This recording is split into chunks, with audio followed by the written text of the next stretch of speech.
Hi, good morning. My name is Joseph, speaking to you live from Ghana, West Africa. I am in Takrade, using my own room as a recording studio. I welcome all my viewers all over the world: Australia, USA, Nigeria, Dubai, South Africa, India, and everywhere in the world. You're welcome to Mining for the Truth, which refers to the process of digging to discover the undiluted doctrines of Christ. I attend Church of Christ. The page has two purposes as follows: one, to share the word; two, to share the truth. Same teachings can be found or can be seen on my YouTube channel, Joseph Artes Live Show. Please subscribe and follow my page on Facebook. Officially, I welcome Doris Odonko, Mrs. Ata. I love you so much, and I know you love me too. Now, when you love someone and the person also loves you back, in psychology, it is called natural law of successive approximation. Having said that, we move on to what we have today. UMass Campus Church of Christ, Brother Samuel Kobna, Brother Akonumensa, and all my friends are welcome. The theme is building Christian families, and the topic is the role of the father, the mother, and then the children. We are done with the role of the father. That was last week. Episode 2 was the responsibilities of the father. There is all our homes need Christian husbands. And then we also learn about the 4 lessons for the husband, and then the 6 responsibilities of the husband.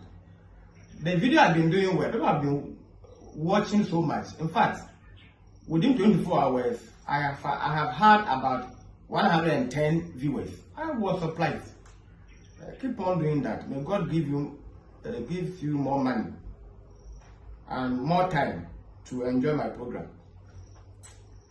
Now, what do I have for you today? We are on episode 3.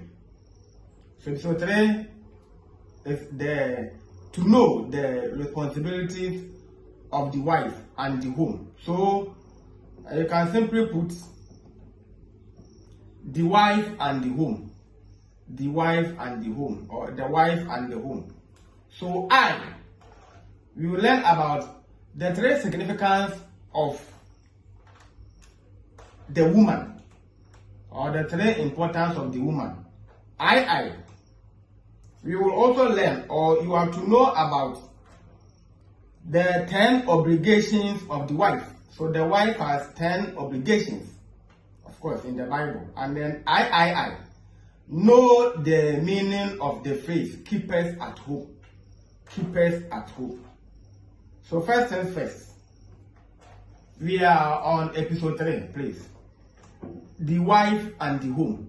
These are the major subtopics. The wife is the chief executive officer and the manageress of the home.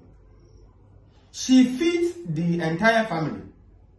When we say she's the manageress and then the CEO, it means that men make houses, women make home. And when you are receiving visitors into the home, the cleanliness and everything is dependent on the woman. So she's a manageress. And when we say CEO, normally in terms of business, the CEO is above the MD or the managing director. However, we are not saying that the woman we are qualified to be the CEO is to overhead or to rule the husband, but we're saying that she manages the home properly. Now, when visitors are in the home and there's any slightest complaint, it goes against the wife, that the wife is dirty. She could not take proper care of the home, and the husband will even give her advance notice that we are receiving visitors next week, tomorrow, next month, so that She prepares the home properly. That's why we think that she's the chief executive officer. She knows every corner of the home. She washes for the husband, for the children. She takes care of them all. That's why we think that she's the manager. She also feeds the entire family in the home. She cooks for the children, and she also cooks for the husband. The husband does not go to the kitchen to serve himself, unless otherwise. But normally, the wife cooks and then serves the table, including the children and then the man. That's why we think that she feeds the entire family or the entire household. So we see that the whole duty of the woman in the home is to take proper care of it. That's why we think that the wife and the home. And once again, men make houses, women make home. Now, having said this, does not mean that the woman is to be a servant of the home. So please, take note. I made mention of she will be the cook and others. No, the man too must help. Too much of everything in terms of this is bad. She is not supposed to cook for the family all the time. No. Especially the children are growing, so they must learn household chores. The children too can cook and serve the family. Of course, you are preparing her or him towards a future life. The husband too must have learned household chores, how to cook, how to wash this and that. When he was alone, single. So the parent was supposed to teach this husband. So you go to the marriage to also help the wife. The wife is not a servant in the home. CEO and managing director or the MD doesn't make woman a slave or a laborer in the home. But we saying that she makes the home. The man may scrub, the man may cook, but this must be qualified by the woman. Not all men are good cooks. Some don't know how to cook. And even that, no matter how you scrub the batters, we are also aware that women scrub the batters better. However, this is a relative. Men can do it better than the women, or the women can do it better than the men. But in general, we are aware that women are good in scrubbing. Does not mean that she must always scrub. The man too must help. You can also help with the washing, the dishing, and everything. You bring the children to school. You also pick them from school. Marriage is for the two, and not for only one. Now, today's significance of the woman or of the wife. 1, Genesis 2 verse 18. Let's see something there before now we read. Genesis 2 verse 18.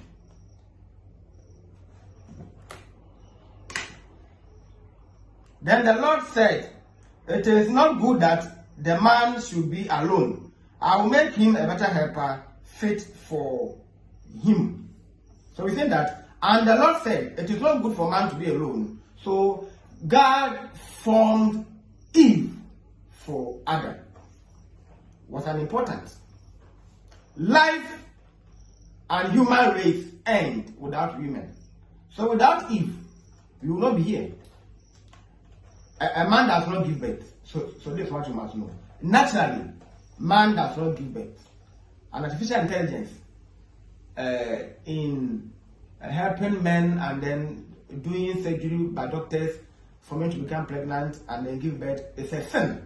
Of course, this is not nature. And don't think that you are wiser than God. Eve means life, officially. Eve means life. Eve means life. Life and human race end without women. So if Eve was not created, it means that when they died, then human race would have ended. A of point 1. Woman was created for man, so that the very thing that caused God to create woman suggests her function. 1 Corinthians 11 verse 8 and 9. So woman was created for man, and not man for woman. This is what you must know. Women were created for men, and not men created for women. 1 Corinthians 11, verse 8 and 9. For the man is not of the woman, but the woman from man. Nor was man created for the woman, but the woman for the man. So I think I've corrected myself here. I've clarified it. Woman was made for man, not man for woman. So God created Eve to support Adam. B. Woman finds her fullest expression and greatest happiness as the companion and helper of man. It is in this field that she is especially equipped by nature to serve. This is never to suggest women are servants of men. We are saying that woman finds her fullest expression and greatest happiness as the companion and helper of man. Woman was created to help man. She will be your help meet. She will be your help meet. That's the idea, the notion behind Genesis 2 verse 18. That Eve was to help Adam, period. And to serve him. To serve him does not make Eve a servant, please. A woman is not a servant to a man. At times, I pity Ghanaian marriages, or I would say African marriages. Once the woman is married, some don't even live happy. They are always overburdened. Right in the morning, she must wake up around 5 a.m. to prepare the husband's tea or to prepare food for the children to school. She must sweep, especially when they are staying in compound houses. She must fetch water, to carry water. In this modern world, that a woman officially carry water from some place to the home or the house that they are staying. She has to wake up the children or the child, bath them or him or her, prepare some breakfast for them, and the husband. Sometimes she even has to iron. And the husband is lazily sleeping. Sometimes she even she has to also wake the husband up, polish his shoes, a whole lot. And this is a total stress. She also has to also prepare for work. So now you have to understand why women become forgetful when they marry. They are not punctual and regular to work. They become disorder. In case I want to, something like you find a graduate whose life has now been messed up because of marriage. Why? Because the man paid some money to marry her, so she must also serve the husband. This isn't found in the Bible. To serve her doesn't mean that you should make her a servant. This does not apply in the Bible. She must serve willingly, not by coercion. Of course, the women must be submissive to their husbands, and in return, the husband too must love them. I don't see this to be coercive. It should be a free will offering. So you see that some even deform in nature. They don't have time for themselves, only for the husband, the children, and the home. In the afternoon, she has to cook. Some men will not want to eat from outside. In the evening too, so always she's preoccupied. Now, if you have this woman as your employee, how can she be beneficial? Because always she's thinking about the marriage. The responsibilities. Now, this can be lessened by the man. So the man has to help the woman. The man must help the woman massively in cooking, in washing, everything. Now, we are also not saying that the wife must turn the husband as a cook in the kitchen. No, that one too is a sin. But some men can decide that, hey, the work is so much for you, so I will help in the cooking better. I will help in the dishing better. I will help prepare the children's food. I will help bath the children. I will send them to school. You have to share the work with her. By paying the money is your duty. You have not bought her. We don't marry to buy a woman. Anyway, I think enough of that. People have to go for counseling before they marry. I don't believe in that. You see, I'm a practical man. And I don't need any counseling before marriage. I don't need anyone to advise me or to educate me. There's no better marriage in this world. And the person who's going to counsel you also have internal problems. Or she has or he has, internal problems.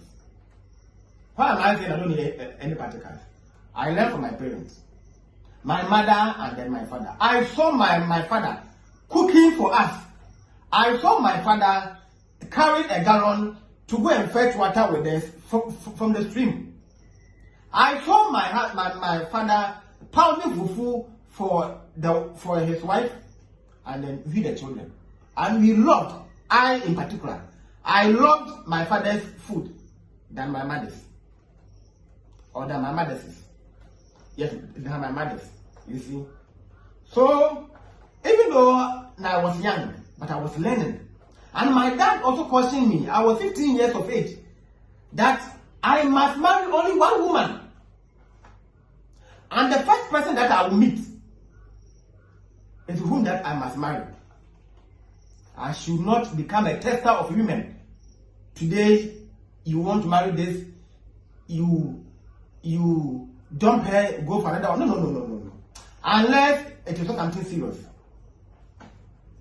And from the counsel from my father is what I am still practicing in life. I saw everything. And the rest that he didn't teach me, I have learned in the Bible. That's why I said that I don't need any marital counseling. I don't need anyone to counsel me. Supposing that these counselors are dead and gone, who is going to advise me? Now, consider my case to be Adam and Eve. There was no human being in the garden except God. So, there was no neighbor. There were no neighbors for Adam and Eve to go and then complain their marital issues to them, for them to sit on and then deliberate on it. No. The center of marriage is God. That's all. We don't share marital issues outside. Growth in discipline. Growth and civilization. To call on radio, to call a friend, to post on media. No. You are completely uncivilized and you are completely uncultured. You were not given any counseling. The Bible is my constitution. Whatever I need is Indian. Love, everything is Indian. And James 1 verse 5 always have been saying that if you need liberal wisdom, ask God. He gives it liberally. The Greek word there for wisdom is Sophia. The application of understanding, knowledge, and common sense. So I have common sense. As you see, I'm a common sense person. Oh, I have a common sense, actually. Because the Bible is my constitution. And I seek this wisdom from God. And I've given it to me liberally. He took nothing. I didn't even qualify. Anyway, we move on. 2. We are on point 2. I mean, significance of woman. To man, if you want. Woman was the final and finest portion of God's creation. The climax of his handiwork and the masterpiece of his creative power. You could see that even now in design, I don't want to go there, but you can go to my teaching on egalitarianism, gender equality. I think I use the Galatians 3:28.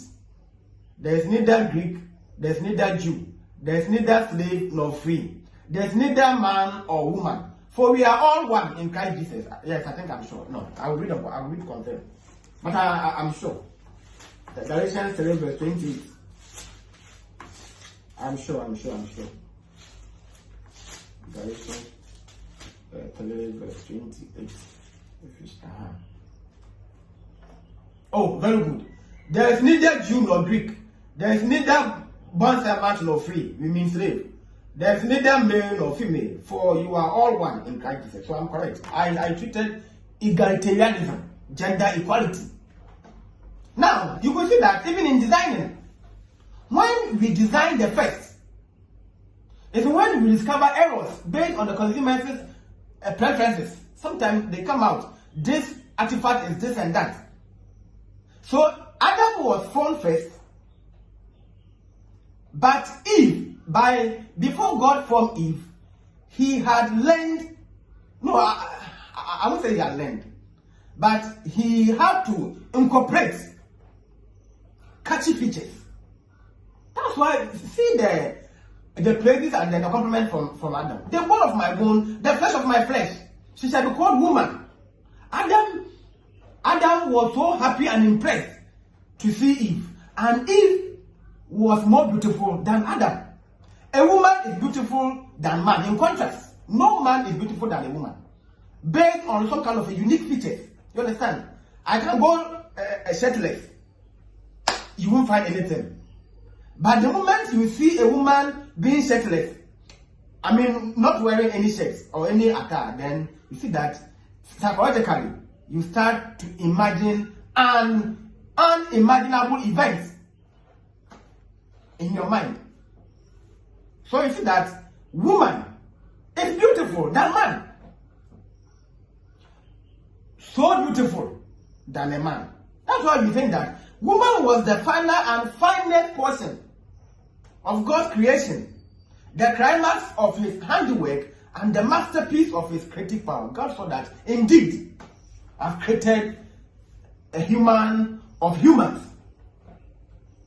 So God himself was happy. Who will not be happy when your product is being praised? Now, who will not be happy? God needs praises, in case you are unaware. God needs to be praised. He needs our praises. That's why he doesn't want us to give his glory to a human being, a lesser God, or any other thing. He's a jealous God. So the praises that Adam was praising went straight to his maker, God, the Father, the Son, and then the Holy Spirit. Of course, the Son is Jesus Christ, being the Savior as well. Of course, the Word also. Now, point A, 2A. Woman at her best surpasses any other creature on earth in beauty, charm, tenderness, and virtue. So you shall even clarify myself here. Woman at her best surpasses any other creature, surpasses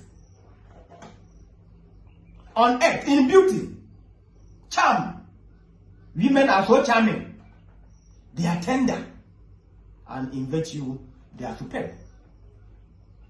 Now, if there's a man and then there's a woman, we will all go for the woman than the man, in case you are not aware. And even in most homes, in most marital homes, the parent or the father's focus is always on the female children.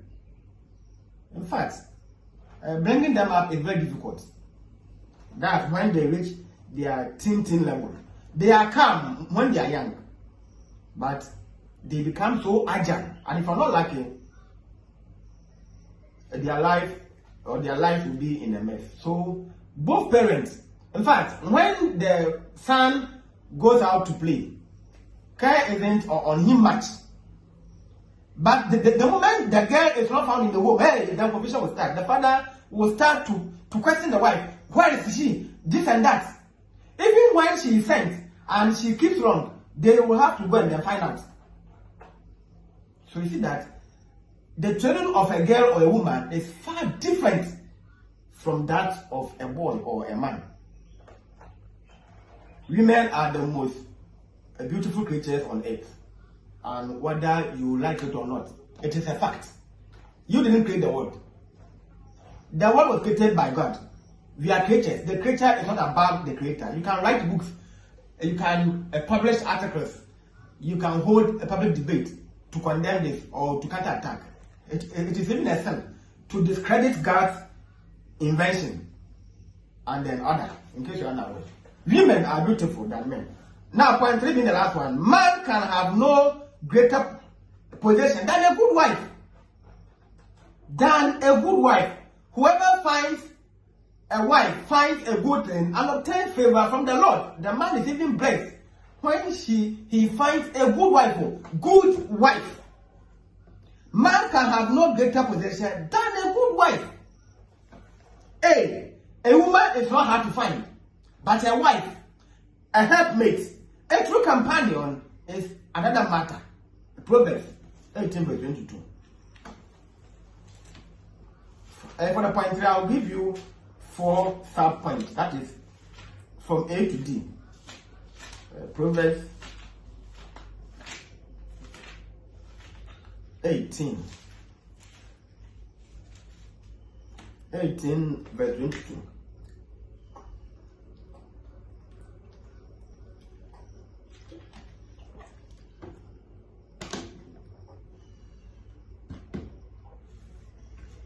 I read. He who finds a wife finds a good thing and obtains favor from the Lord. Oh, it is even here. I was just using my mind to recite the quotation. I didn't even know that it is even in my point. So you say that a woman is not hard to find, or you can find many women in the streets. But a wife, a helpmate, a true companion is another matter. Now I'll use this also to educate my viewers that now if you go to my teachings on I forgot, I think searching for godly partner, yes, very good. Searching for godly partner or searching for the godly partner.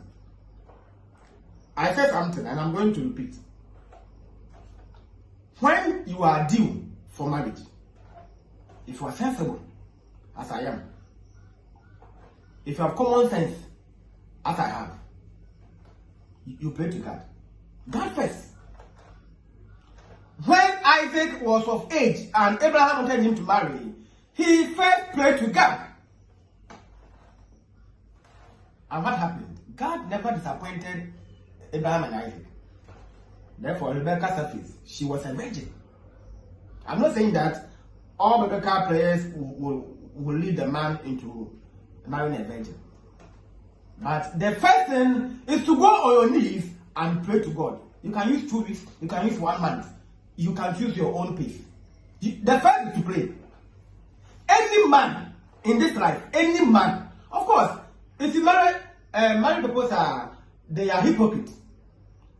Marriage in Ghana is so hypocritical. They are pretenders. Any man who has married minus prayer before finding a woman faces future challenges, but they suppress it. That is a fact. Based on my own research, we are not saying that Isaac did not face any problems, but whenever there was a problem, he consulted God. For example, when Rebecca was barren for 20 years, the first thing Isaac did was to pray to God. Why? Because God gave him Rebecca. He did not blame Abraham. He did not blame his in-laws. He did not blame Rebecca. He did not blame even himself. He didn't blame God as well. Once again, he prayed to God. Why? Because Rebecca was given to him by God. God first. And with this, God will centralize everything. What happened? Jacob and then Esau came to the picture.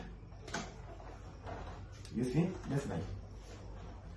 You sit down there and then debate that I've seen people, I've seen couples who prayed and they are still facing problems. Oh, I'm happy. You see, normally I'm happy when people are trying to discredit God's principle. I become so happy and then and impressed. A continuously challenge. One day you see your foolishness. I am telling you that any man who prays for a wife enjoys the marriage better and best than people who choose from physical ambition. I'm a teacher, so I must marry a teacher. I am a nurse, I must marry a doctor. I'm a policewoman, so I must marry a banker. I'm a banker, I want to marry a teacher. It's a physical pleasure or physical ambition. I think, I see it. So your purpose is based on your own. It is not good for a man walking in this life to even foster or to guard his own footsteps in Jeremiah. God first. Pray to God. Ignore the profession and then the money. Some are rich, but they are very poor now. She's a banker, the husband is a banker, the husband is a professor, the wife is a professor. They are all lecturers. They borrow than even those who don't have any income. Most of them live fake life. For God to bless marriage, it's not about your qualifications and others. No. But we are not saying that marry someone who is unemployed or unemployable. No. At least the wife and the husband must have something doing. But you don't base marriage solely on qualification. However, it is not a sin to marry someone who is a career woman, someone who is a career man. But pray first. God first. You must always pray. Don't choose from your ambition. Ambition will fail you, my friend. Ambition will fail you and has been failing, will continuously fail people until the end. Initially, the marriage is so beautiful. The publications, the audience, oh, they will shower you praises. Are very good. You are a nurse, and the husband is a doctor. You see that they are so happy and there's a full of laughter. And some will be advising their children, have you seen that this man married a nurse, this and that. You too, don't go and bring any poor man woman into our home. A whole lot of ignorant counsel during the wedding. Pray, pray, and pray. B. A prudent wife is from the Lord. A prudent wife is from the Lord. We are still on Proverbs. Of course, King Solomon. And 19 verse 14. House and wealth are inherited from fathers, but a prudent wife is from the Lord. House and wealth are inherited from fathers, but a prudent wife is from the Lord. A sensible wife is from the Lord. Go and debate it. That I also know someone who is just a Christian, but she's sensible. Oh, very good, very good. When you die, then go and contend with God while in the bush. It is in the Bible that a prudent wife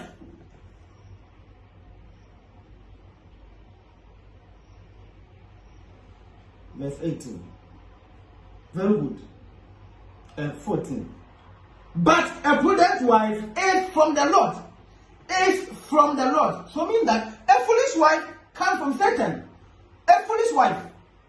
A wife who is a fool is from Satan. So, my fellow men who claim to be happily married, is your wife a fool or what? Is she a fool or she's wife? When she's wife, then it means that you obtained her from the Lord. You prayed and God gave her to you.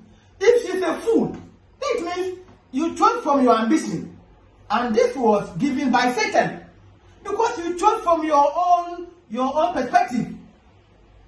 Vision could be deceptive, in case you are not aware. Vision, the desires of the eyes, could be deceptive. A prudent wife is from the Lord. Proverbs 19 verse 14b. If you want, you can read all the verse. A foolish wife is from the Satan. A foolish wife. See, her price is far above rubies. Proverbs 31 verse 10. You see, we are still on King Solomon. And he was a polygamous anyway. So he knows what he's saying. An excellent wife who can find? An excellent wife who can find? She is far more precious than jewels. It is not about beauty. She is far better. You see, I don't want to misquote. She is far more precious than jewels. An excellent wife, who can find? Yes, so it's a question. An excellent wife, who can find? So we're saying that her price is far above rubies. Not all the wealth and finery of the world can be substituted for the sweet companionship that true marriage affords.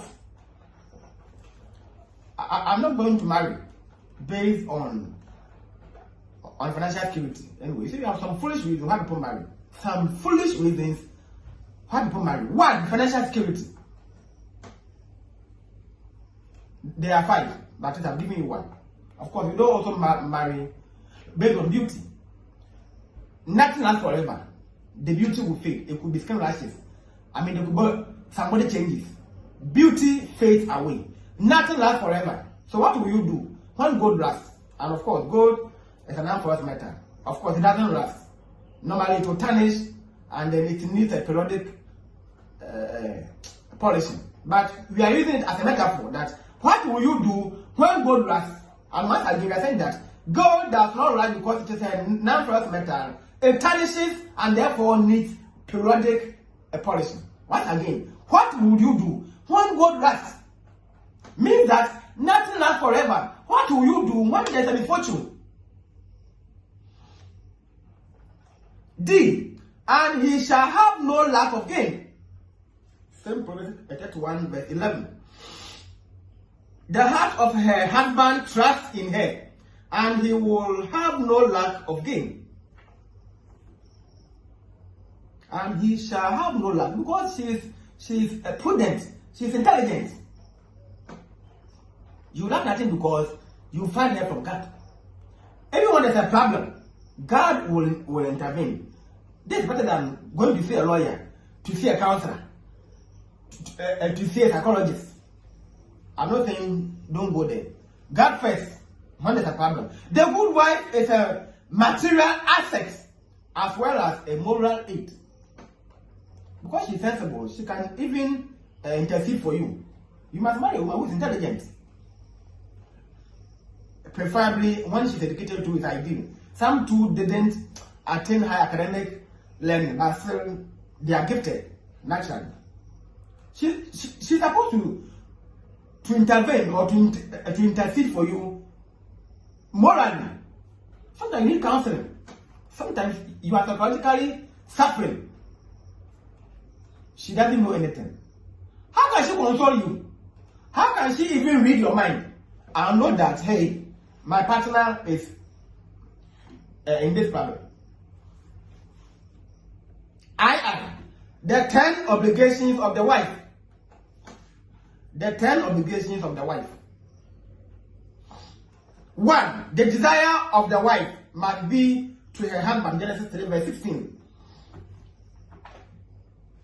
We are on the 10 obligations of the wife. If you want, you can say responsibilities. To the woman he said, I will surely multiply your pain in childbearing. In pain you shall bring forth children. Your desire shall be for your husband, and he shall rule over you. You see, this was after the eating of the forbidden fruit. God cursed them. So this was a curse to Adam, Eve, and the entire human. Every woman must pass through this. The best woman wants a husband to whom she can commit her very life. So the husband is going to rule over the wife. You see, this is also a curse, but normally a women don't accept. Okay. The only curse is not about the childbearing, but we are aware that women love than men. You see, so sometimes the woman will love the husband so deeply, and the husband will still go on further to cheat or to go for another woman. You see, that's the ruling of the husband over you, of course, as an example of explaining the text. Your desire will be your husband, and he will rule over you. So men will continuously rule over women.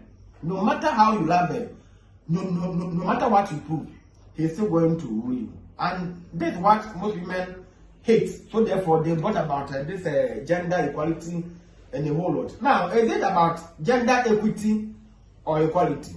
A woman is not a man.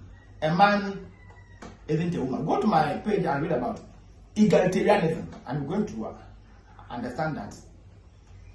Even though a woman can take on a man's work, I'm not going to prevent you from that.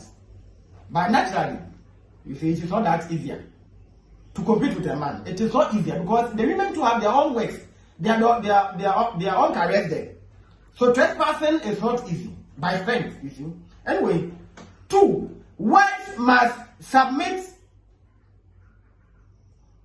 unto their husbands as unto the Lord. Ephesians 5 verse 22. In submitting to the husband, the wife turns over all business to him, putting him first. So the wife must be submissive to the man. That's all. That's the essence of the Ephesians 5 verse 22. Turn all businesses to him. Even if you are the boss of the company in which you and the husband are operating, please turn everything to him. Of course, this is also based if the man is not a cheat. In submitting to the husband, the wife turns over all business to him, putting him first. The wife must see to it that the husband is her priority. The wife must respect the husband, just as the husband also submit to Christ. Now, point 3.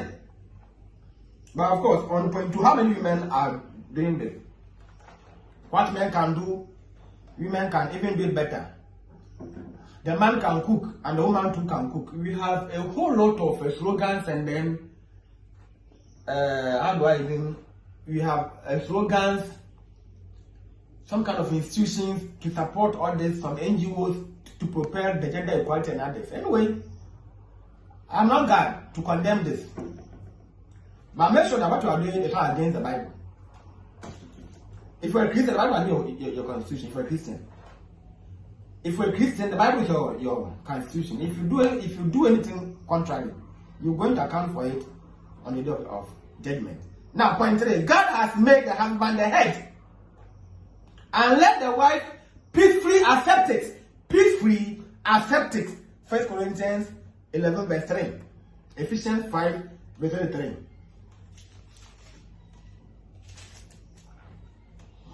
But I want you to know that the head of every woman is Christ, and the head of the woman is the man, and the head of Christ is God. Ephesians 5 verse 23. Ephesians should be after Corinthians. Yeah. So Galatians to Ephesians 5 23.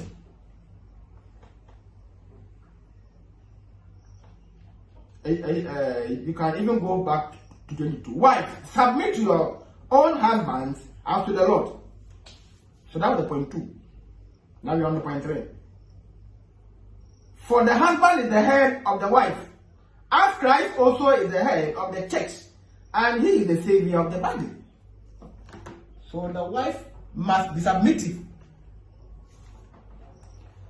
Whenever the woman takes over the government of home affairs, she becomes a rebel before God. The wife is not the head. Initially, I mentioned the CEO and then the managers, and I corrected that she does not dictate to the husband, but we are making reference to the home as refers to the orderly manner. Whenever the woman takes over the government of home affairs, she becomes a rebel. You know, rebel. Before that, some person or somebody who is capable of coup d'etat, rebel. It is pride. This is pride that the woman is ruling over the husband in the home. No. It is pride, and pride is a sin. It was pride that turned the angel into devil. The same pride can turn the wife into a rebel leader with the phrase, I can equally do it better.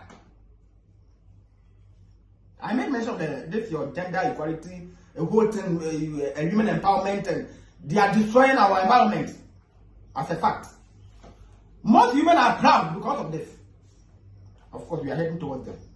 So you be saying that God has made the husband the head, and let the wife peacefully peacefully accept it. It is a natural order. Whenever the woman takes over the government of home affairs, she becomes a rebel before God. Can you imagine this? So it means that if you allow yourself to be deceived by the world, that, oh, don't mind them, you can also be the boss in the home. You are a rebel leader. And it is pride. And pride is a sin. It was pride that turned the angel, the archangel, into devil. And the same pride can turn the wife into a rebel leader with the phrase, I can equally do it better. Now the phrase, women can even do it better, that's not applied to marriage, because the phrase, women can do it better, can even do it better, does not apply to marriage.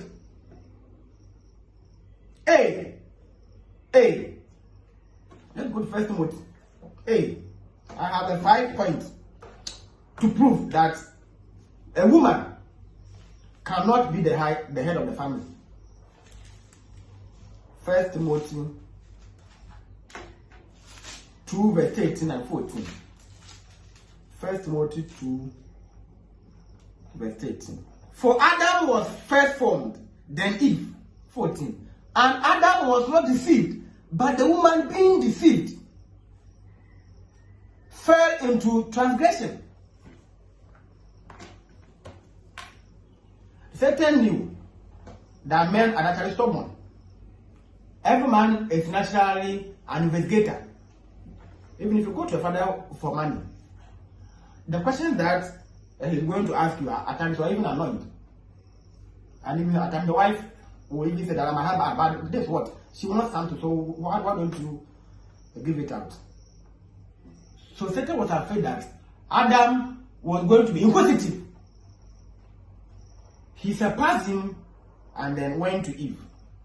Adam was there before Eve came.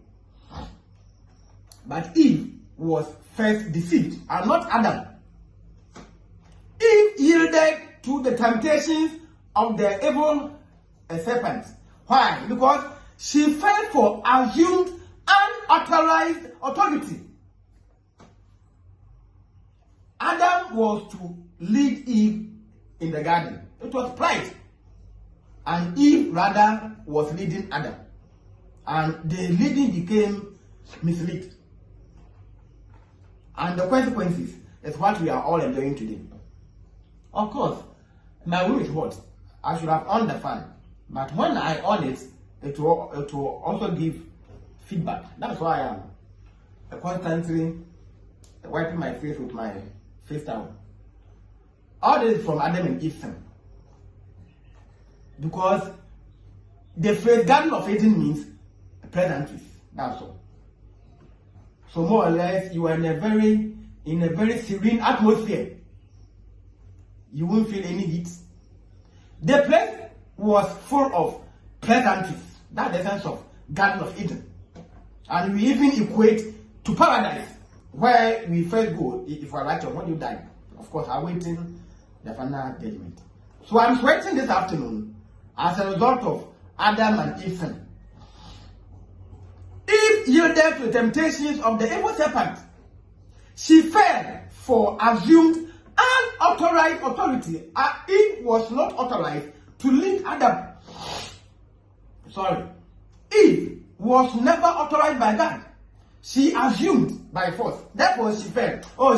She fell because the position was not for her. So you see that if you're a wife in the home and because of a covetousness, pride, and evil campaigns and support from these women organizations and others, so therefore, by force, you want to make yourself the head of the family. You can fall down, because it is the man had been equipped to carry the wife, the children in a burden on his shoulder or on his head. So the husband is carrying the whole household, the burden, the utensils, the stuffing chairs, the wife and children, either on his shoulder or on his head. This is a qualification of a man. not a woman. It is not a woman's work. B, the Christian ought to live sensibly. If you're a Christian, you must be sensible. Titus 2 verse 12 is saying that the Christian must live sensibly. There's no sense as a Christian desiring to rule your husband. You have no sense. I'm saying that live sensibly. Living sensibly means that you are self-conscious. That God has warned. The husband must lead you the wife. This is not about you are working or not. Now, point 3. Having his senses exercised to discern both good and evil. Hebrews 5 verse 14. Now, when you are sensible, you are reading the Bible as a constitution. It means you are someone who is sensible. And otherwise, you are learning to do some evil things. You are self-conscious that you can now use the insights. You are going to exercise your brain, so you have self-examination. Then you'll be able to segregate between good and evil. That no, the leader of my household is my husband. Irrespective of the organization that you belong to, the post that you have, if you are a boss in your company, if you are the head, if you are the HOD of your company or institution, you are not the HOD of your husband in the home. D, eliminate being in mental slavery as a captive. Mental slavery as a captive. Colossians 2 verse 8. Colossians.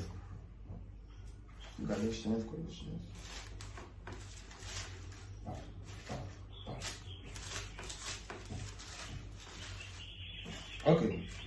2 verse 8.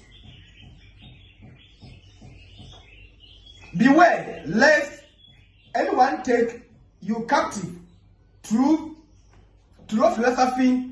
Beware lest anyone take you captive through philosophy and vain deceit, according to the tradition of men, according to the elementary principles of the world, and not according to Christ. So be self-conscious to avoid being deceived by the world. Eliminate being in mental slavery. Free yourself from mental slavery. Women, we are tired of men. So now we are going to rise up. If you want to rise up to work and not to change natural order. The moment you try to change natural order, you become a rebel due to pride. And you fall down. Just as Satan was cast down by Angel Michael. Worldly wisdom, this is your worldly wisdom, from all what I've been propagating. Women empowerment, we can even do it better. This and that. Men can also cook. So therefore, my friend, it is a sin. It is a sin. It is a capital sin.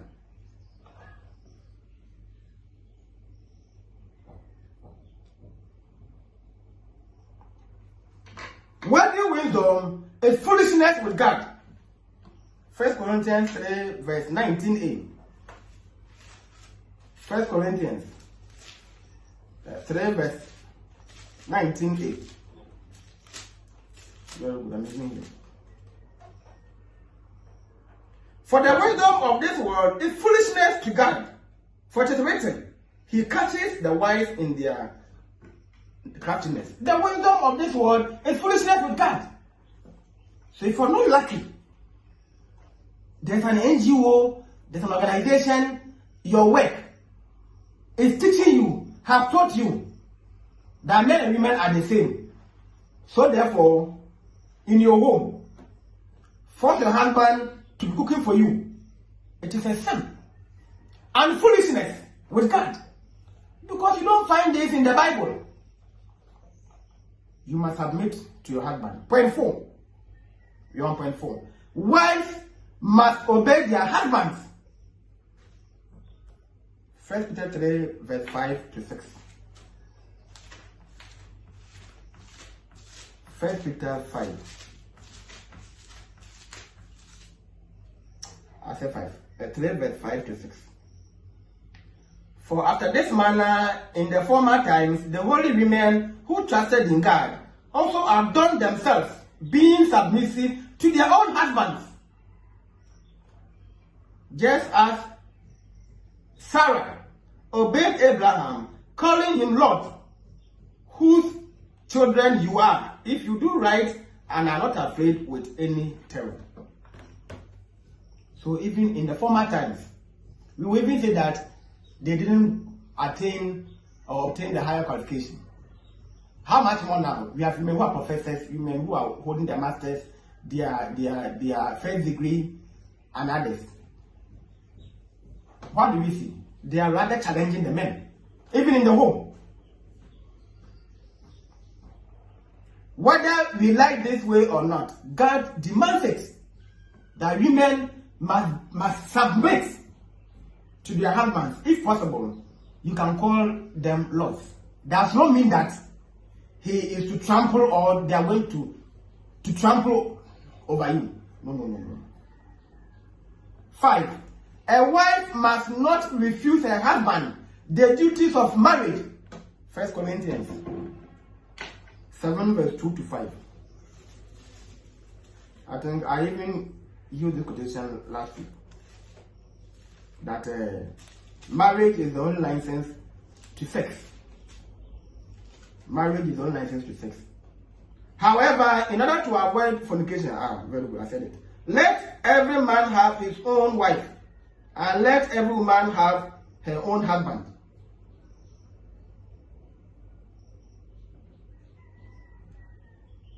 Let the husband render to the wife due affection, and likewise also the wife to the husband.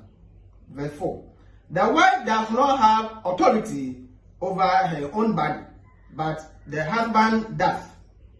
And likewise also the husband does not have authority over his own body, but the wife does. Verse 5 being the last one. Do not deprive one another except by agreement for a time, so that you may give yourselves to fasting and prayer, and come together again, so that Satan not tempt you because of lack of self-control. Now we are saying that after marriage, you cover to have sex as many times as you want, except when you are fasting and then praying. Even afterwards, the sex must continue. However, too much of everything is bad. If you teach your partner frequent sex, then you also have to expect cheating on you when you are ill, when you travel, and other inconveniences. Too much of everything is bad. Meanwhile, the only license to sex is marriage. The same thing is found in Hebrews 13 verse 4.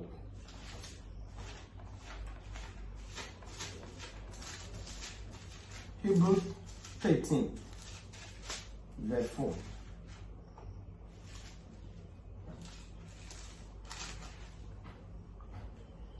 Marriage is honorable among all, and the bed undefiled, but fornicators and adulterers God will judge. So the boy who wants to marry you and is demanding sex, your best petition is Hebrews 13 verse 4. Marriage before sex, or sex after marriage, period. If he stays, he stays. If he goes away with his troubles, and then you are free. The girls and the women are to use Hebrews 13 verse 4, that sex after marriage. Sex after marriage. That's all. Now, point 6. So here, no, we are point 5. We say that the happiest homes and doubtless the most contented ones are those where there is mutual love and affection. The husband understands the wife understands the husband. For example, the wife is not feeling well, so basically she has no strength for sex. The husband must understand. The man is also tired from work, or psychologically he isn't prepared. The wife must understand. None must be selfish. None must be selfish. 6. Wives should reverence their husbands. Ephesians 5, verse 33.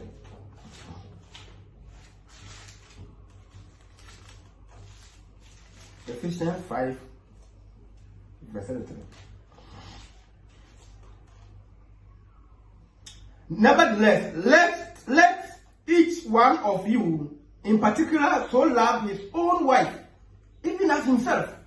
And the wife must see that she respects her husband. Naturally, I hate a woman who doesn't respect. And this is my main reason why I don't like women. They are very disrespectful, naturally. Women are very disrespectful. So as you see me, it is so hard for you to see me that a woman is my friend. So people are contemplating and suspecting. Precisely when I mentioned Dr. Donko's name. They are surprised that officially Mr. Atta has been, or Mr. Atta has been mentioning this one particular female's name as my introductory before I preach. Yes, because I've taught her, okay. But I don't have male friends. No matter how you try to impress me, you won't be my friend. Women don't respect. This is their nature. Women do not respect men. The cheeky answers.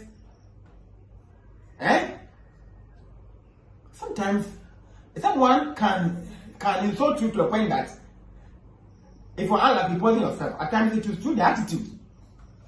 It is through their own attitudes and their behaviors. So therefore, I don't like to play with women entirely in my life. No. Never ever. Because they don't respect. Now if you take 9, 10, you get only one who's respectful. Wives should revere, to respect, to give utmost respect to their own husbands. I hope you are listening to me. Consideration, respect, appreciation of her husband usually will pay the faithful wife good dividends, we mean shares, both here and hereafter. So you sit down there and then contend with your husband. And where from all this? Because of the organizations and this, their faces, women can do it better, this and that. She's a boss at her workplace. With the mining site, they told this, she's an engineer. So it means that she has money. So she can also buy. At times, she has been gifted a car. And the husband works or joins public transport to work. And from people's observations, women are more proud when they have money. Okay, when they start to gain. I mean, material things. It's when they start to disrespect their way. So the man must always be financially stable than the woman. But this is not so. This isn't so from beginning. It is a human perception.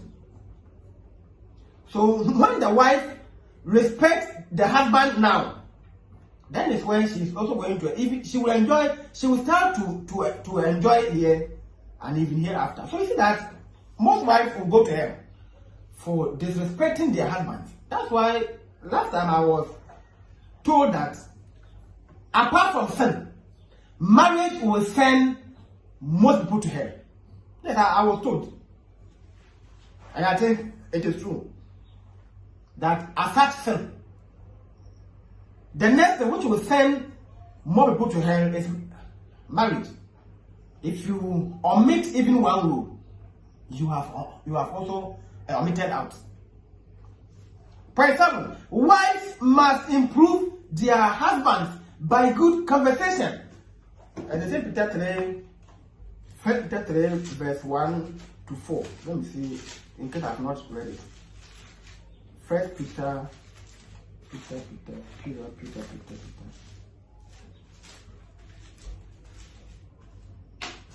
First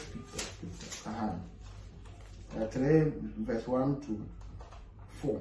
Likewise, wives, be submissive to your own husband, so that if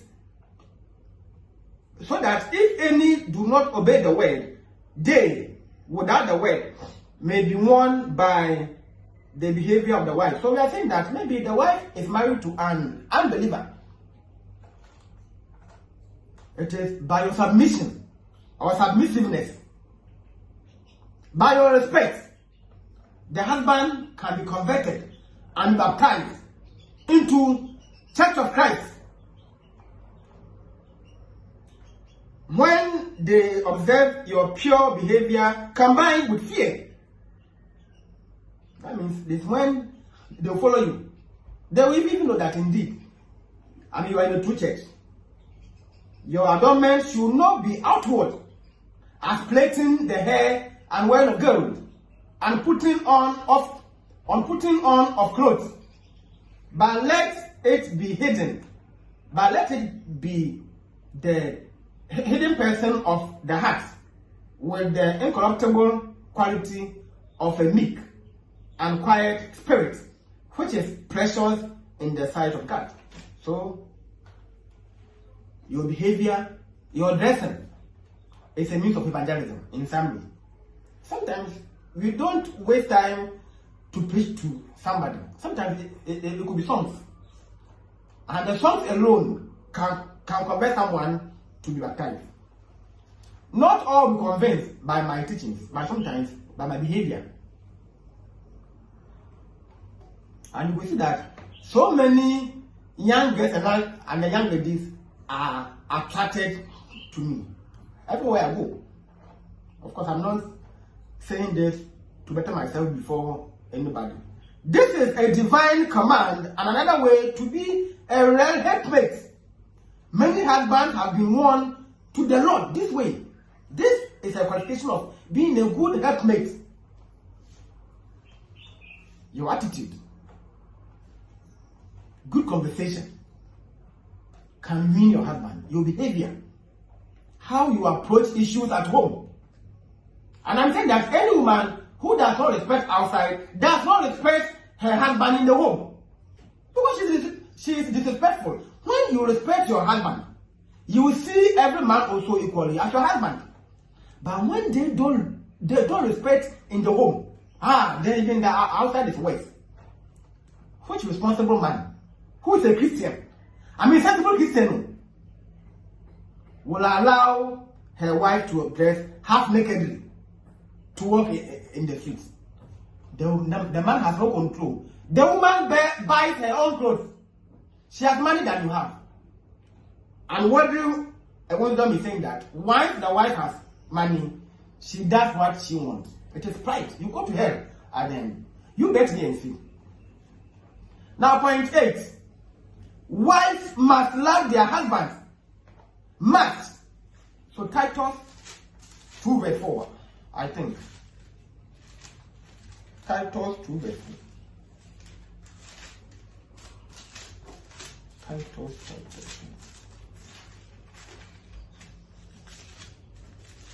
4. Titus 2 verse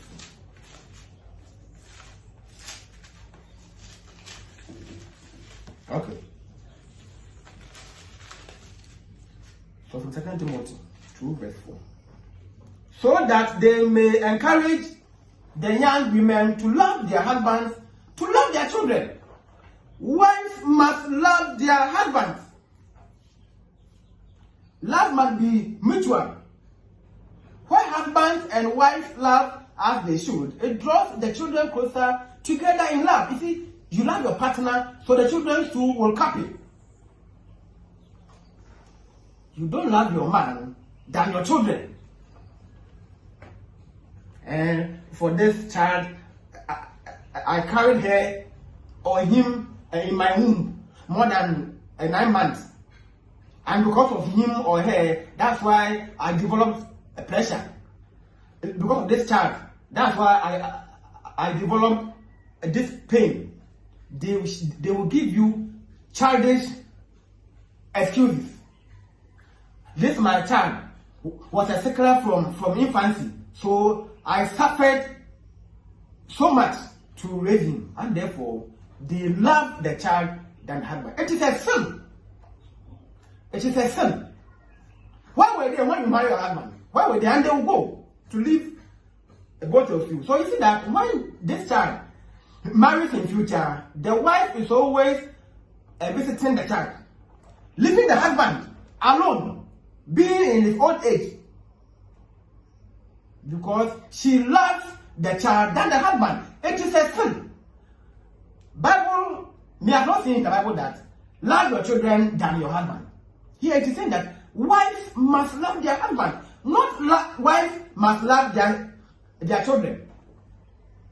And as you are loving the husband, he reciprocates, and the children will also learn together. Point 9. When it is possible and when it is reasonable and right from a physical standpoint, wife should bear children. Of course, the wife must give birth.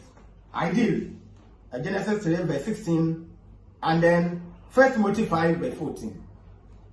Eve means life in some way. Women give life. They give birth to us all. Everybody in this life was born by a woman. 10. Wife should guide the house. This is 1 Timothy 5 verse 14. The wife is the queen of the home. I think I began this. Wife should see that the house is a clean, orderly place for husbands to enjoy themselves after a toilsome day. So you see that the guider is the wife. She put things in order. We have some women who are that decorative in terms of internal decor. Before you come, they can even rearrange the chairs precisely when you travel. Many a time before you come home, then she has either buy some flower or she has rearranged, maybe reposition the library, the chairs, even the kitchen. You see that yes, she is trying to entertain you. So even maybe you are coming home with your friends thinking that your home is a disorder. You come and meet something and you are happy. Sometimes they even gift out something to the wife. Orderly maintaining the home. The wife is the queen. The husband must respect the wife. Even lions respect their lioness. Even animals, the males respect the females. The wife is the queen of the home. So if you're a woman, you are the queen of the home. Wife should see that the house is a clean, orderly place for the husband to enjoy themselves after a toilsome day. I mean, can you imagine doing savings to go and buy stuffing chairs, to come home and then see to it that it is becoming dirty and the wife is unconcerned? We are not saying that the wife alone is to clean. But here, today we are on women. She won't even waste time to use any sponge and some kind of soap water to clean. No. Tea is poured in there. Bad odor from everywhere. To make a stuffing chair in Ghana nowadays will not cost you less than 5,000 cedis. And you think it is cheap? You think it is cheap to raise 5,000 Ghana cedis in this life to go for the stuffing chairs, hire a car to transport, and then you then arrange, all because you want the woman to be happy. She must rest comfortably in the sofa, precisely 3-in-1. Maybe watching TV, making phone calls. You want her to feel at home. And when someone has suffered so hard to buy this for you, you must be the caretaker. It is so annoying that a wife does not appreciate the husband's effort. It is so annoying. For example, the TV will be on and then she will sleep. Aren't you sensible enough that it will destroy or it will spoil? At least on the remote you have a sleep timer. So if you know that you sleep, turn the TV 30 minutes, 1 hour. So in case you sleep, then the TV goes off by itself. Hey, no. The TV will be on and on and on and on, a light out and then a light on. And if you're unlucky, why they show stabilizer? At times, even though there will be a stabilizer, but say the TV can spoil. And when this TV is or has been spoiled, she will lie as if she knows nothing about it. Who are you doing? You're going to account for every a single act in this life to God. We move on. I. What is the meaning of the phrase? Keepers at home. Aged women or aged women are to teach the young women to be keepers at home. That's what we read in Titus 2, verse 3 to 5. Okay, I'll continue. Okay, so I think this is in harmony with 1 Timothy 5, verse 14. I will therefore that the younger women marry, bear children, guide the house, give none occasion to the adversary to speak reproachfully. The controversy surrounds the fact that Paul says that young married mothers are to be keepers at home. Does this forbid? In fact, I'll paraphrase. There's a notion that in some religions or some cultures, they believe that the woman will sin when she works. Does this forbid a woman to work outside the home? Yes, say some and others. It is a sin for a woman to have a public job. Yes, they dispute this. They hate it that the wife must be housewife. It is a sin for the wife to work. Yes, to some they say yes. Those of this persuasion should live by their conscientious conviction that, those of this persuasion should live by their conscientious conviction and not become contentious because others do not share their viewpoint. Of course, if you are believing as yes, and I'm saying no, and there's nothing to contend with me, that by force I should also succumb to your opinion. No. However, that passage does not say a woman sins by working at a public job. You see, Bible should not be read as a graphic on newspaper. At times you go online, you find some people debating the Bible that the Bible is wrong. It says something here and says something here. The question I ask is that, one, is he a Christian or Antichrist? Number two, if we're a Christian, have you studied the Bible? Do you read the Bible or you study the Bible? If you read the Bible, that means you are only reading a graphic. But when you are a Christian and then you study, that's what you understand. You are hereby informed that to understand the Bible is not easy, cheap and easy. No. It needs commitment and a call from God. However, that passage does not say a woman sins by working at a public job. It implies that she sins whenever she fails to be a keeper at home. That's all. That's all. To those who are ignorant.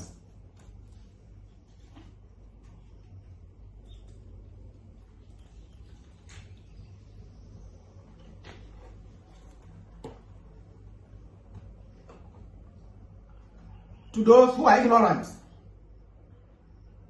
it implies that the phrase keepers at home means she sins whenever she fails to be a keeper at home. Some women are home all day, but that is, she does not have a job outside the home. She may be home all day and be lazy, or she may be a busybody. 1 Timothy 5, verse 13. busybody or busybody. Busybody.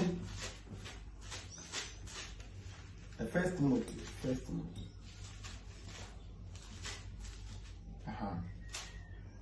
First Timothy 5 verse 13.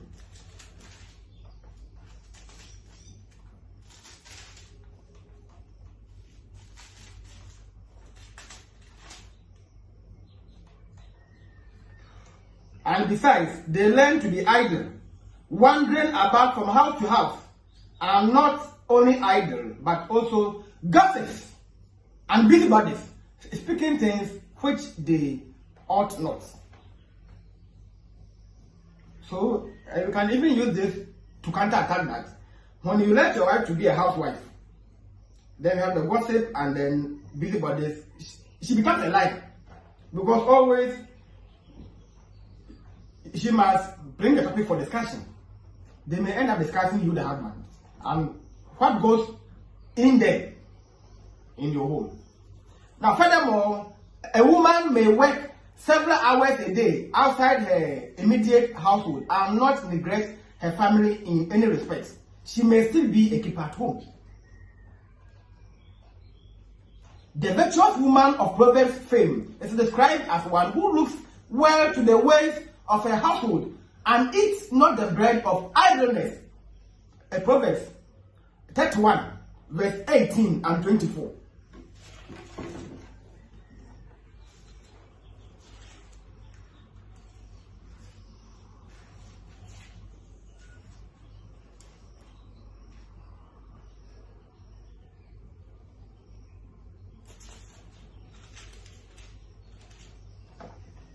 She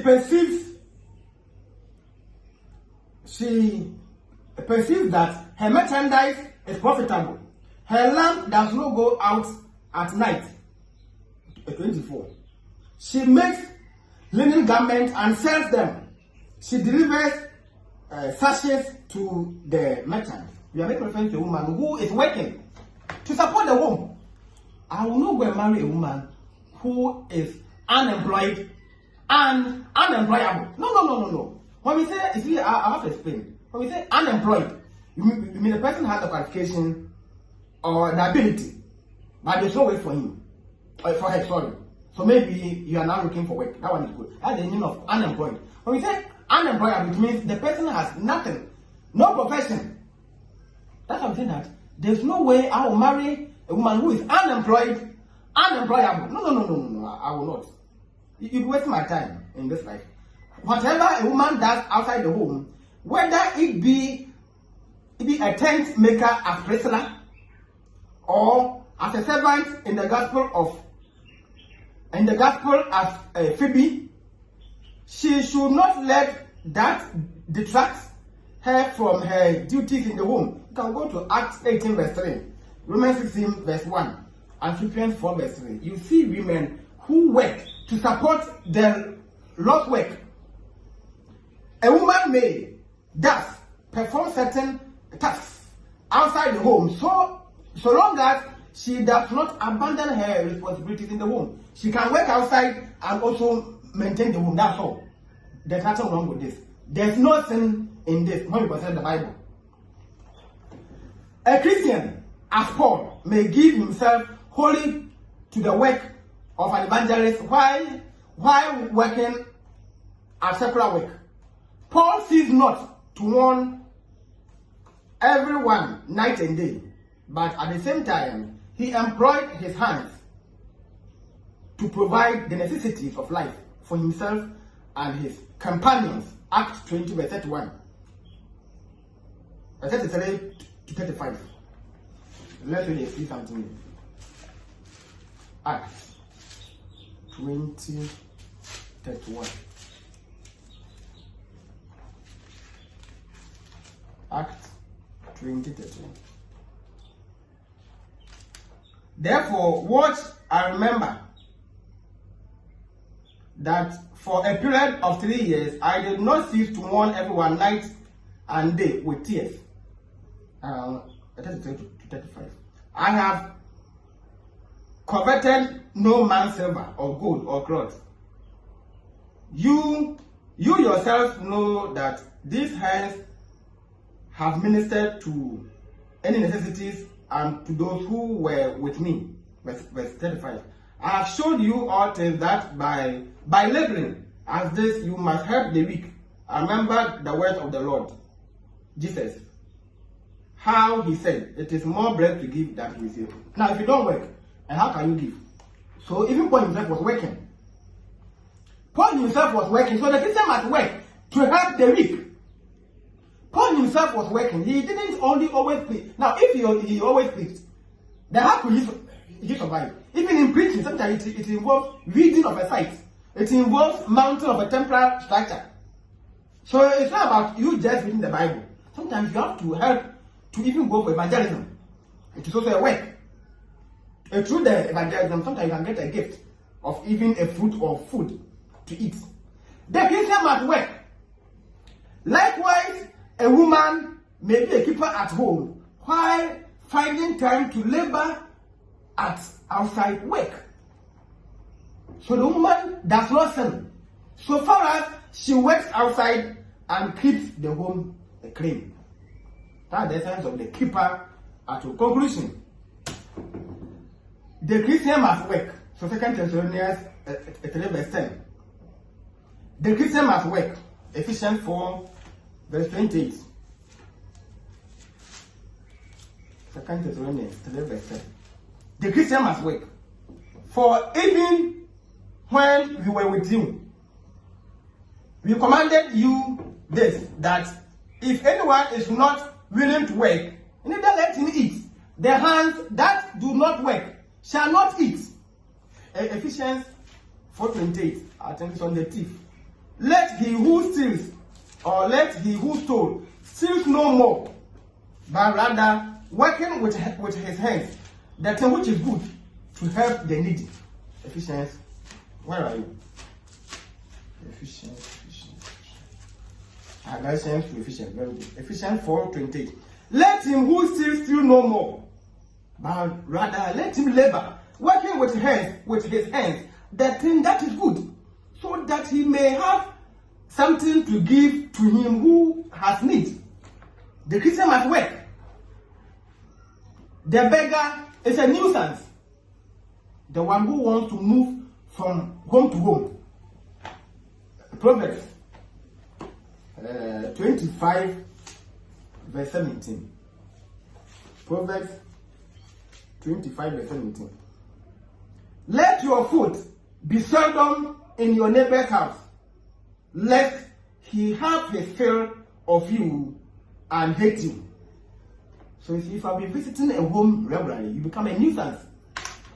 Maybe you are even paying them a casual visit. They might think that you are coming or you are going there to beg for food. They start to hide their food. However, you were even just going there maybe to fetch water for them or to give them a gift. But because of your constant and continuous visitation, you become a nuisance. So we think that the beggar is a nuisance, as we read in Proverbs 25 verse 17. Now, in all this, because you are dealing with a marriage, both the husband and the wife must try to help each other. Now, having said that, my name is Joseph Fata, and this is My Name for the Truth. I will end here, and then next time we will continue with the 10 dangers that all parents must flee. The 10 dangers that all parents must flee. Thank you so much for your time, and see you next time. Bye-bye.